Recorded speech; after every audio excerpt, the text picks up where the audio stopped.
Your questions. Welcome to our viewers on CBC's interactive online platforms, YouTube, Facebook, and Twitter.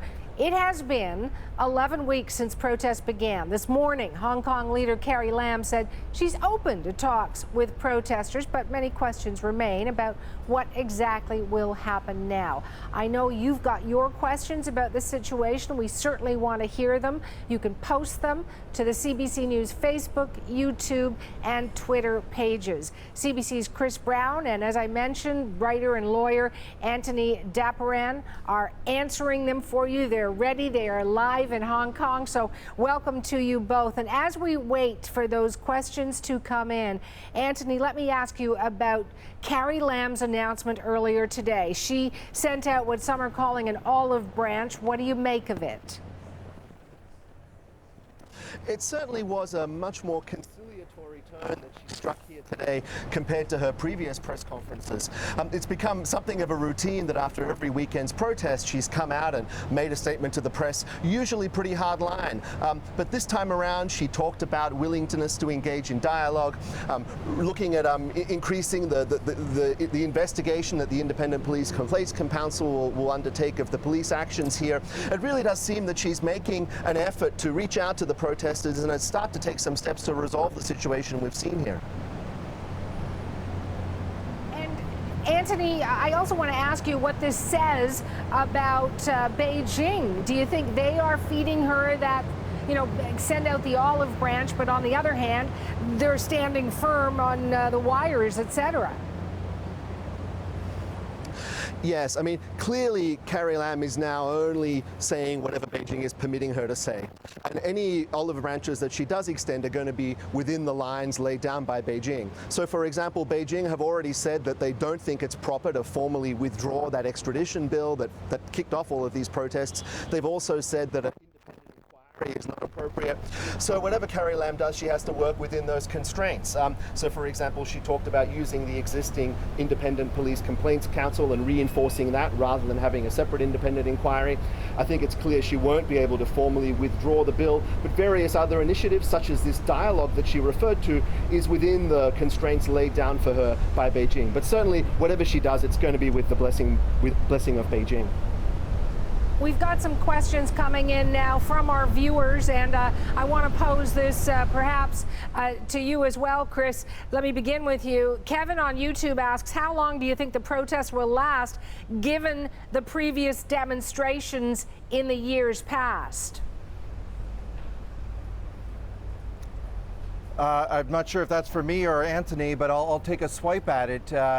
Just picking up on what Antony said, I got the sense yesterday when we were talking to some of the protesters after that big 1 million, 1,000,007 person rally that they were quite eager to maybe take a pause, to kind of perhaps, claim some kind of a victory from that, not to have that, high, if you will, of having all those people out sort of watered down. And so I got the sense when they were talking to us that they were focusing also on this issue of the inquiry.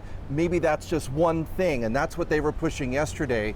And so given what Carrie Lam said today, I wouldn't at all be surprised if at least in terms of these big, huge demonstrations, that there is a bit of a pause, perhaps for 2 weeks, something like that, and sort of see how this process moves along.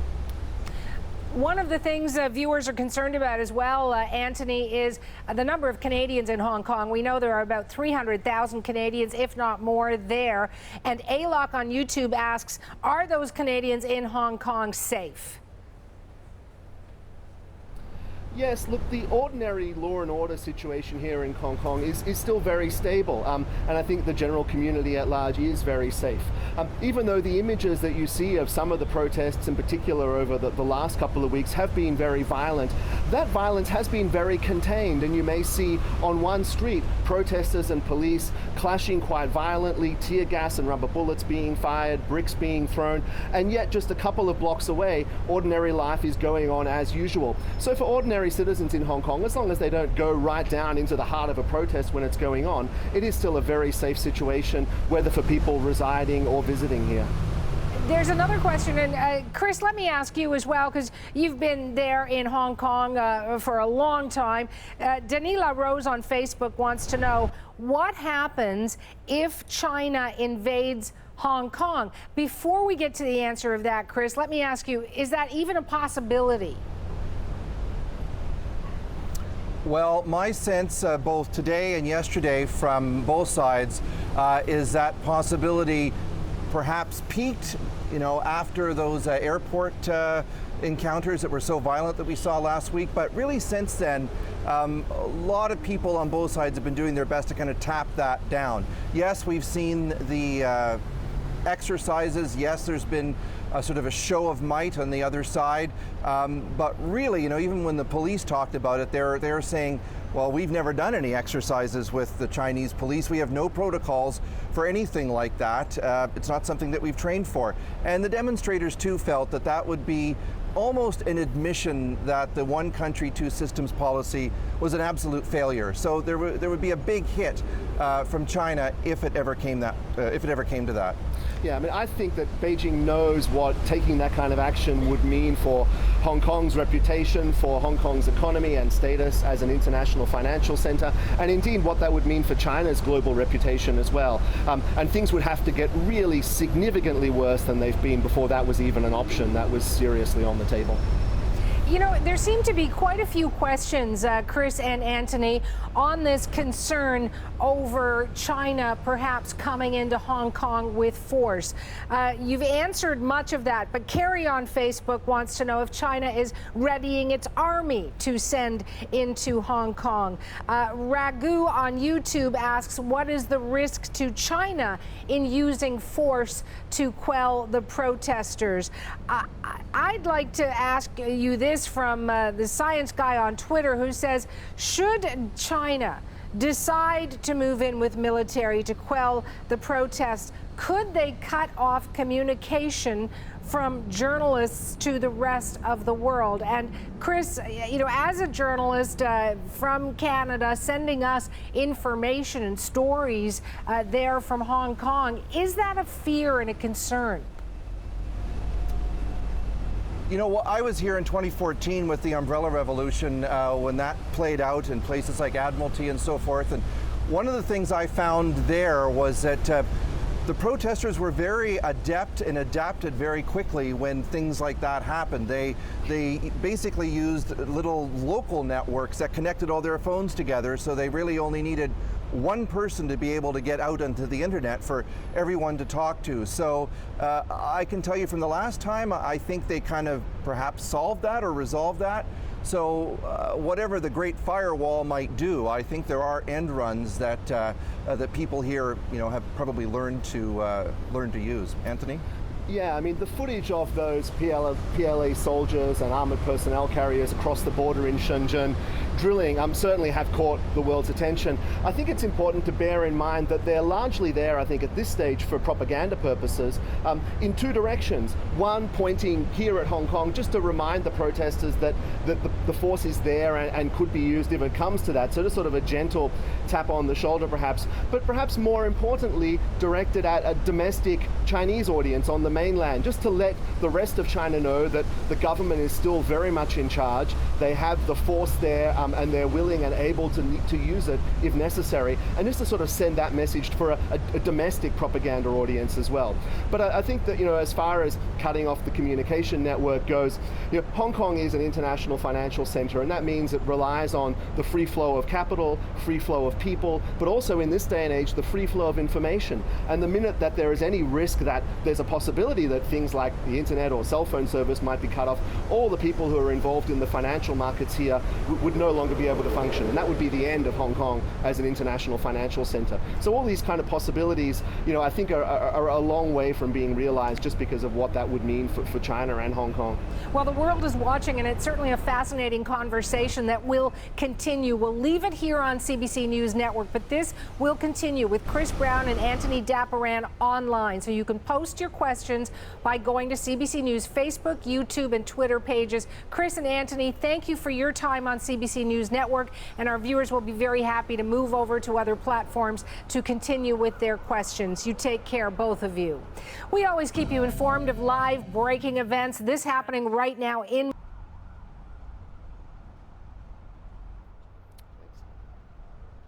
Well, we are live still on many CBC platforms, including Facebook and YouTube.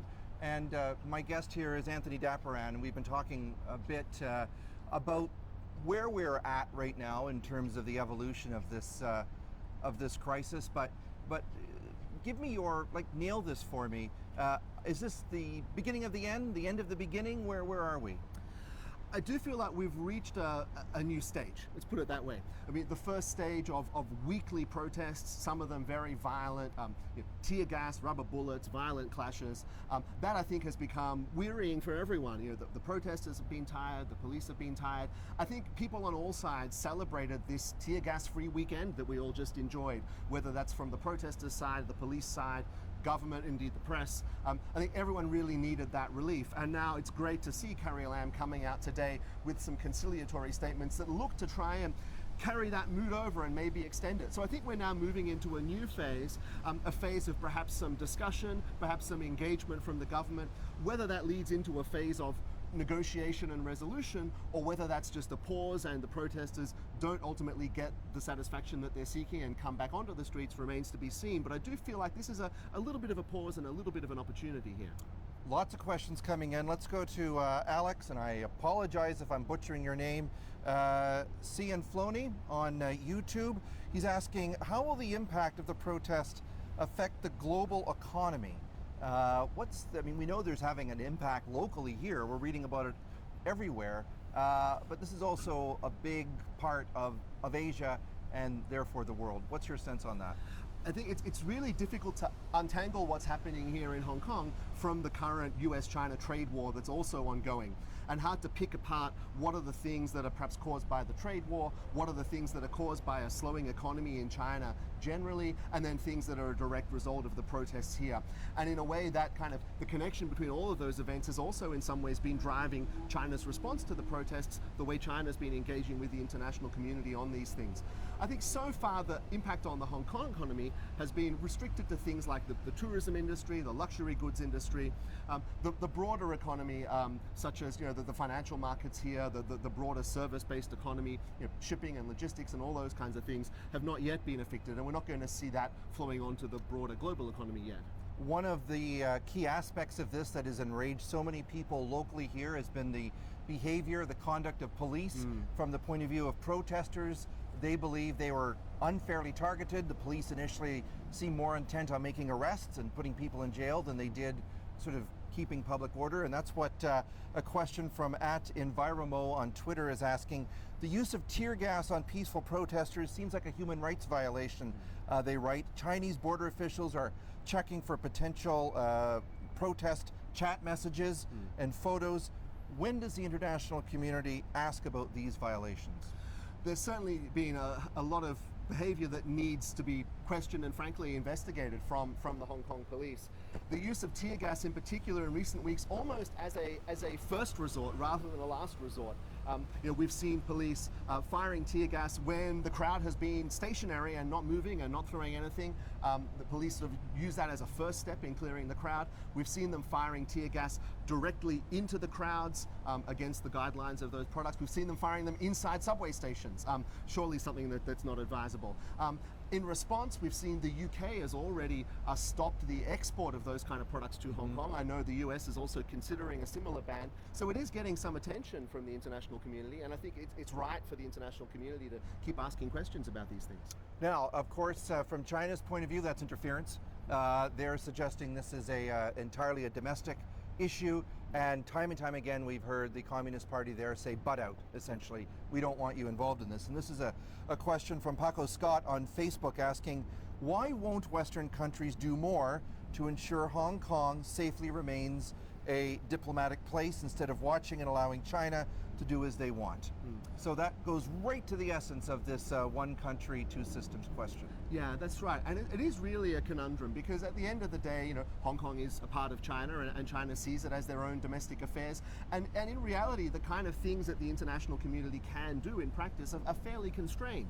But I think that certainly attention from the international community, keeping it in the public eye, letting China know that the world is watching and whatever happens here, they're going to be held accountable for that, is important. It's interesting that China have been keeping up this narrative that all the protests here are a result of foreign interference and not something that's a genuine sentiment from the community. That helps with their own, again, domestic propaganda purposes to sort of focus the blame externally rather than internally. But I think, the international community's hands are somewhat tied, but keeping up the attention is important. Another question about the economy from Cheryl Simpson from YouTube, asking about businesses in Hong Kong and just really what is the economic damage that this is causing here. One of the challenges that has really been raised as a result of the whole past several months' events is that it is causing people to ask that question: is Hong Kong still a stable and safe place to do business? Now, in many cases, the answer to that question will still be yes. Everything is largely fine and stable here in Hong Kong. But the problem is that the minute that people start to ask that question, you've sort of already half lost the battle, because that means that people will start thinking about other options then become on the table when previously that might not even have been considered. So it is something that is going to have some damage to Hong Kong. But I think that, it's something that Hong Kong's going to have to think about, not just from after the protests have been resolved, but restoring confidence in the government and the way the place is governed and having an accountable and transparent government, which is also very important for investors and businesses. Another question from Twitter from Alexander, and an interesting one, and that's sort of the ripple effects of what's going on here in terms of China's dealings with its neighbors. How will Hong Kong affect China's calculations regarding Taiwan? Because this is, they're not dissimilar in terms of their relationship.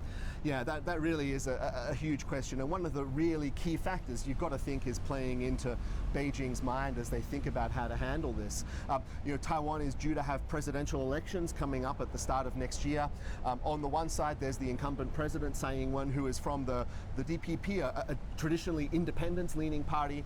Opposing her is the more conservative, more closely tied to China, Kuomintang party. Previously, Tsai Ing-wen was perhaps slightly struggling in the polls, but as a result of what's been happening here in Hong Kong, it seems to be tipping the election in her favor. That's not something that Beijing is going to want to see, and I think that's why they're treading very carefully, because already you're hearing the slogan in Taiwan, today's Hong Kong is tomorrow's Taiwan. And so that's something I think is really playing on the minds of Beijing as they think about how they can handle the situation here in Hong Kong without losing Taiwan, as it were, at the same time. One of the peak events here obviously was last Monday, Tuesday out at the airport, the cancellation of almost 1,000 flights in an international city like Hong Kong. That's huge. Question here from Dale Stanley on Facebook. Is there a problem with flights stopping over in Hong Kong? What do we know about just the getting back to normal and the operations at the airport, people coming and going? Yeah, so the airport situation certainly has stabilized now. The airport took two major steps after the protests last week. The first thing they did was go to the local courts here and get an injunction which prevents protesters from going back to the airport again, and if they do, they're subject to being arrested for breaching that injunction. And the second thing the airport authorities here have done have increased the security checks around getting into the airport terminal building itself. So what that does mean is if you have a departing flight leaving Hong Kong, you probably need to plan a bit of extra journey time for those longer queues to get into the terminal. They're checking everyone's passports and boarding passes on the way in, but that also means that the airport is basically functioning as normal now, which is good news. Just to recap, I'm talking to Antony Dapiran, who is a lawyer and a writer here in Hong Kong, been here for 20 years. You really know this place exceptionally well, and we appreciate all your insights on this tonight. A lot of questions coming back to Carrie Lam and what she said today, the olive branch, if you will, that she held out. We talked about how protesters and the pro-China lobby will feel about it. Any read on how well that's going down yet here in Hong Kong more broadly? I've not been out on the street with my finger in the air to sort of sense that yet, but what's your take? I've been sensing it more from online rather than out on the streets, but there seems to be really mixed reactions actually. Part of the reaction is very positive, as you say, people seeing this as an olive branch, seeing this as an opportunity for a bit of a reset, also taking a wait and see approach to see what concrete steps that Carrie Lam actually takes to follow up on this. But I'm also seeing another sentiment expressed, which is, this is just more words, no action, too little too late. And indeed, I've seen people circulating images of another dialogue that Carrie Lam had 5 years ago during the Umbrella Movement. She led the government delegation that met with the student representatives who were leading that particular protest. A live televised debate that went nowhere. And people, I think, were drawing the parallels and saying, well, if we're going to have another dialogue like that, what's the point? Right. That question, by the way, from Dan Spraggins. Thanks, Dan, on YouTube. We also talked before we went on air about what we've seen in other parts of the world, particularly in Canada, Toronto, Vancouver, Australia, in terms of the Chinese Hong Kong community there.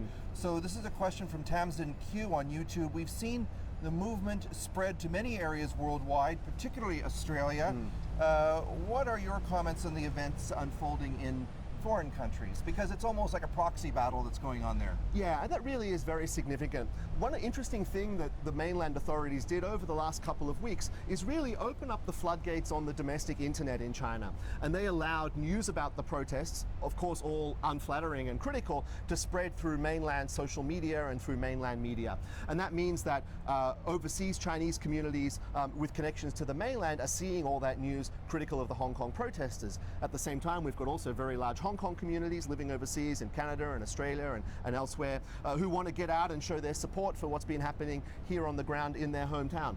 And so that is leading to these conflicts on the street. And it's really interesting to see, in a way, this China meeting the world more broadly and Hong Kong as the focal point of that, and then this spilling out into the rest of the world. And it really does threaten, in a way, to drive a wedge between China and the rest of the world, when the rest of the world sees these sometimes ugly scenes, sometimes fairly aggressive people trying to, what other people see as, stop the free speech of Hong Kong protesters in Western countries, and that doesn't paint China in a great light. So I think it's something that really is going to have an impact on China's reputation globally. An excellent question here from Efren Lai on Facebook, and that is also about one of the key issues here, this extradition bill, which seemed like it was kind of dealt with, and then it wasn't dealt with. But Ephraim's question is, what is the meaning of extradition, and does it only apply to fugitives? Because I've been hearing people here about people who publish books in Hong Kong, go on holidays to Taiwan, where China has an extradition agreement, and bang, they end up in a Chinese jail if, for whatever reason, the book is unflattering, as one case was about the Chinese leadership. So, what's your take on this extradition bill? What really could it have done, and so separate some fact from fiction? Yeah, sure. So under current Hong Kong law, Hong Kong arrangements, Hong Kong has a separate legal system and a separate court system from the rest of mainland China. And that's one of the really key planks of the one country, two systems framework that Hong Kong operates under. And so currently in Hong Kong, someone can only be extradited from Hong Kong to face trial in an overseas court if Hong Kong has an extradition agreement with those other countries. Hong Kong has one with Canada, with Australia, the UK, the US and many other countries around the world, but they don't have such agreement with China or with Taiwan. And so what the government was proposing to do was to introduce a new law which would allow people to be extradited from Hong Kong to face trial in criminal courts in the mainland if a few simple procedural steps were taken. So as long as the mainland authorities put in an application to the Hong Kong courts, said we have reason to believe this person has committed a crime on the mainland, fulfill a couple of other safeguards such as confirming that it's not a political crime, that the crime they're accused of in the mainland is also a crime in Hong Kong. But if those boxes are ticked, then that person could be extradited from Hong Kong to face trial in those mainland courts. And people here generally perceive the mainland court system to be less transparent, less fair than the court system that we have here, which very much harks back to the UK legal system that comes from the colonial era.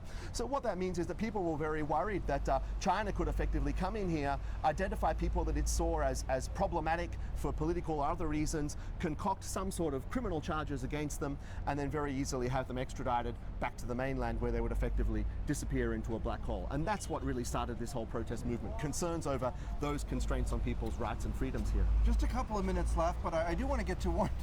I mean, it just sounds so simple, and this is a question from Gordon Becker on Facebook. Why don't the protesters and the government arrange to sit at a table to negotiate their issues? I mean, if only life were that simple, why is it not that simple in this case? There's been complications on both sides. Frankly, on the government side, up until today, the government's shown no willingness to negotiate, no willingness to talk. Indeed, after the first demonstration we had of 1 million people on the streets back in early June, the government's reaction that very evening was basically, great to see people expressing their right to freedom of assembly, we're going ahead as planned.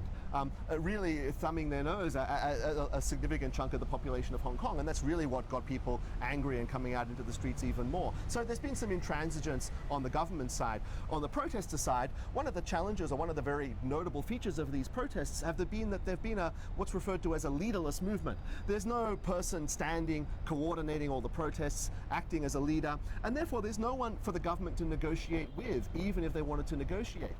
Many of these protests have been organized through online forums, Telegram chat groups and the like.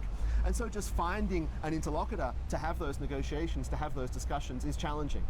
We've been, I would say, fairly more upbeat than we might have been in a conversation if this was happening last week. Absolutely. But a lot of people still are worried, if not about the worst case scenarios, at least the bad case scenarios. Yeah. And Anne Rain asks, if these violent protests continue here, would the Hong Kong or Chinese government ever consider the need to close the borders? And if so, what would that mean for Canadians living in Hong Kong? We know there's 300,000, 400,000 of them.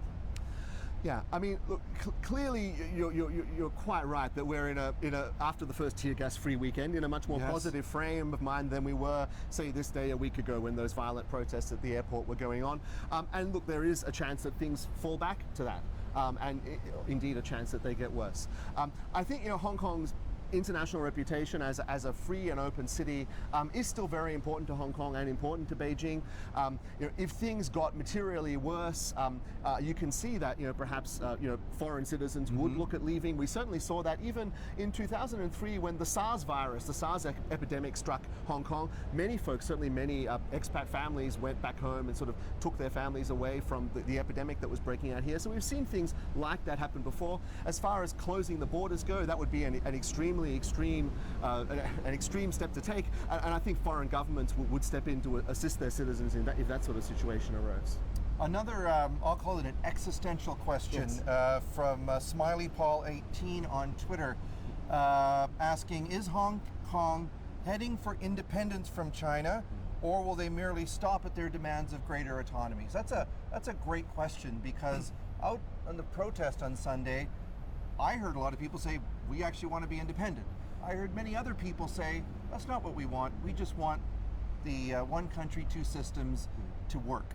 What's your sense? Yeah, I mean, there is a small but vocal minority who talk about Hong Kong independence. That is a very, very small minority of public sentiment here. I think the vast majority, if not the overwhelming majority of the population here, acknowledge, accept, even are quite happy about the fact that Hong Kong is a part of China. There's no dispute over that. But I think people do want to safeguard that one country, two systems framework. It's not only important in terms of rights and freedoms that people enjoy here, it's really core to the identity of what it means to them to be Hong Kong people and for Hong Kong to be Hong Kong. Hong Kong has long had its own special, unique identity, and people want to retain that. So they don't necessarily want full independence, self-determination or autonomy, but they do want to be left to govern Hong Kong. The slogan that Deng Xiaoping used when he was talking about returning Hong Kong to China was Hong Kong people ruling Hong Kong. And I think what people in a way are protesting here is that they've seen that becoming encroached upon by Beijing in recent years, and they want that to stop and want sort of the autonomy that they felt they were promised. There are some interesting events coming up. One on Friday. They're calling it the Hong Kong Way. Yeah. It's interesting. There's a lot of symbolism in this.